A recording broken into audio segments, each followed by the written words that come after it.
Alliance देखिए, अभी एक इंडिया करके अलायंस बना है पार्लियामेंट के लिए। सबसे पहले तो मैं समझता हूँ कि उसको किस तरीके से, ये तो जो बड़ा जो दल होता है, जो परिवार का बड़ा मुखिया होता है, जिम्मेदारी उसकी है कि वो सबको साथ लेकर के चले। अब देखते हैं कि कैसे चलेंगे। लेकिन इतना जरूर है कि आम आदमी पार्टी विधानसभा में पूरी मजबूती से लगी हुई है और अपने दम पे विधानसभा भी लड़ेगी। और अलायंस होता है अच्छी बात है, नहीं तो 10 की 10 सीटों पे हमारी तैयारियां जारी है। हमारा बिजली आंदोलन, हर गांव के अंदर हम गए हैं, हर वार्ड के अंदर हम गए हैं और बिजली, शिक्षा, स्वास्थ्य, रोजगार, इन मुद्दों के हमने ऊपर बात करी। और सब लोग चाहते हैं कि 300 यूनिट फ्री बिजली हरियाणा के अंदर मिले। उनके स्कूल भी दिल्ली की तर्ज पर बिल्कुल अल्ट्रा मॉडर्न स्कूल बने। विदेशों से जो है प्रिंसिपल और टीचर वहां से सीख करके आए और बच्चों का भी एक्सचेंज प्रोग्राम वहां पर हो। तो ये मैं नहीं समझता कि हरियाणा की सरकार कर सकती है, जो वर्तमान में गठबंधन की सरकार है। तो इस तरह की दूरदृष्टि और सोच वो आम आदमी के नेतृत्व के पास है, अरविंद जी के पास है। इसलिए दिल्ली का मॉडल देखिए, सबको अपना लोकतंत्र में प्रयास करना चाहिए। वो भी प्रयास कर रहे हैं और ये सच्चाई है कि प्रदेश में बदलाव का माहौल है। अब उस बदलाव के माहौल को कौन अपनी राजनीतिक शक्ति में बदल पाएगा, ये तो 2024 बताएगा। लेकिन जिस तरीके का हमें लगता है, जमीन पे जैसे हम काम कर रहे हैं, मुझे लगता है कि लोग आम आदमी को चाहता है। आम आदमी ही आम आदमी की सरकार बना है। भर्ती तो 1,80,000 पोस्ट बची हुई है। अगर भर्ती होती तो 9 साल में भर्ती हो चुके होते सारे।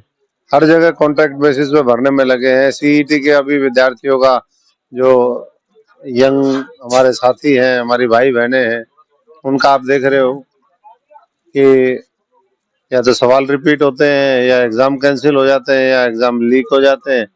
और जो भर्तियां बहुत पहले हो जानी चाहिए, वो कई कई साल देरी से चल रही है।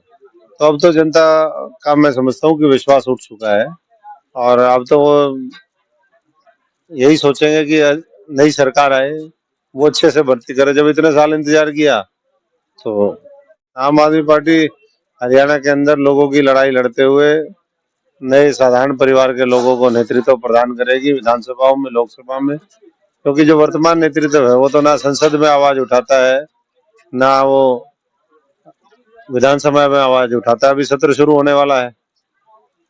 सत्र में इतने मुद्दे हैं, लोगों के बाढ़ का मुद्दा है, किसानों के मुआवजे का मुद्दा है, ये सीईटी का मामला है। उसके बाद जो मैंने बताया, डेंगू और तमाम तरह की बीमारियां हैं। उनके मंत्री जो है गंभीर आरोपों में घिरे हैं, उनके ऊपर संगीन मामले हैं, रेप और तमाम दूसरे तरह की जो बातें निकल करके आ रही हैं। हमारे खिलाड़ियों का मामला है, जो दिल्ली के अंदर जिनको पिटवाने का काम किया इस सरकार ने। तो मुद्दे बहुत हैं। हर उसमें भ्रष्टाचार का मामला, हर पालिका, नगर परिषद, नगर निगम में भ्रष्टाचार ही भ्रष्टाचार है। तो ये सारे मुद्दे उठाने की जरूरत है, लेकिन उठाएगा कौन? वो लोग तो नहीं उठाएंगे जिनकी साठगांठ है सरकार के साथ।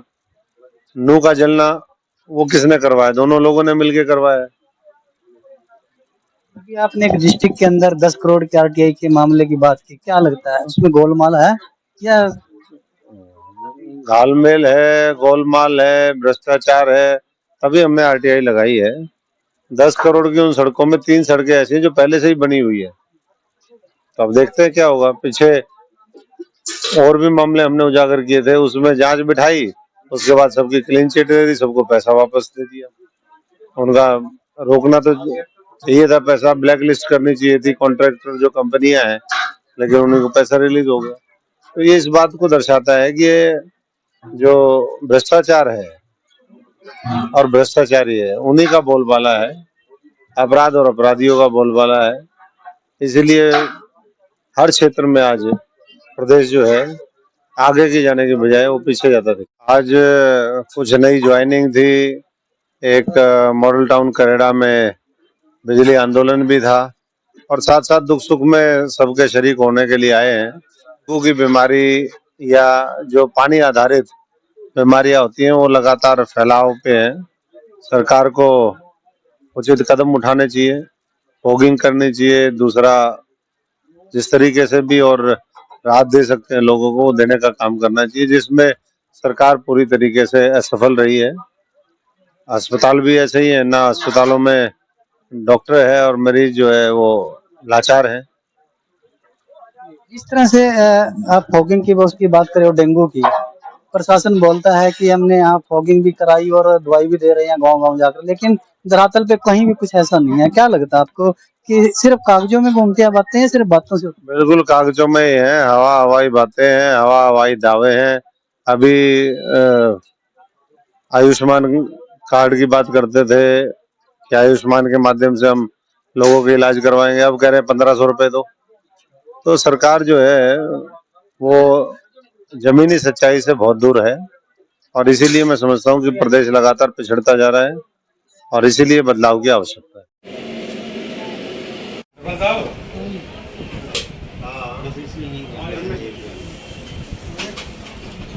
आप एक काम करो, संजीव जी के घर पहुंचो, वहीं आ जाओ। हाँ, वहाँ आ जाओ। अगर ये ढूंढ रहे हो तो ये है? सीधा हाँ ऐसा मैंने कहा यहाँ पे मैंने लिखा नहीं है, छोटी लाइन पे चलते रहो यार।